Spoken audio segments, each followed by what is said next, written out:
Утре е крајниот рок до кога шефот на државата Ѓорѓе Иванов треба да го врачи мандатот за состав на новата влада. Според уставот, мандатот го добива онаа партија која освоила најмногу гласови на последните предвремени парламентарни избори. ВМРО ДПМН освои 455.000 гласови. Мандатарот има рок од 20 дена да формира нова влада.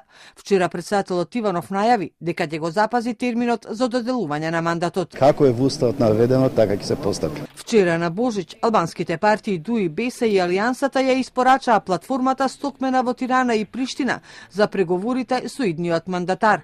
Бараат албанскиот јазик да добие статус на официјален јазик на целата територија на земјата, економска еднаквост, учество на албанските партии во спорот за името со Грција, дебата за промена на химната, грбот и знамето, формирање на ново министерство за односи меѓу заедниците, имплементација на препораките на ПРИБЕ, непристрасна работа на СЈО.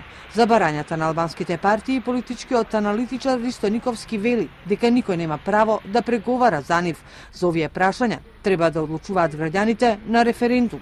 Барањата кои поставуваат не се и не може да бидат тема за преговори за било каква влада, туку тоа се прашања кои мора додат на референдум.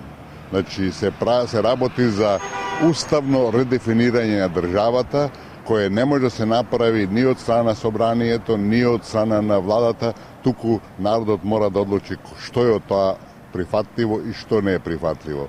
Мислам дека само на тој начин можеме да излеземе до оваа криза, бидејќи мандатарот кој да е тој нема право да решава за такви прашања. Според Никовски, барањето на партиите на албанците да учествуваат во преговорите за името не е ништо друго, туку дополнителен притисок врз нашата земја да прифати невозможни солуции, да се прекрсти државата и да се разнебити македонскиот народ.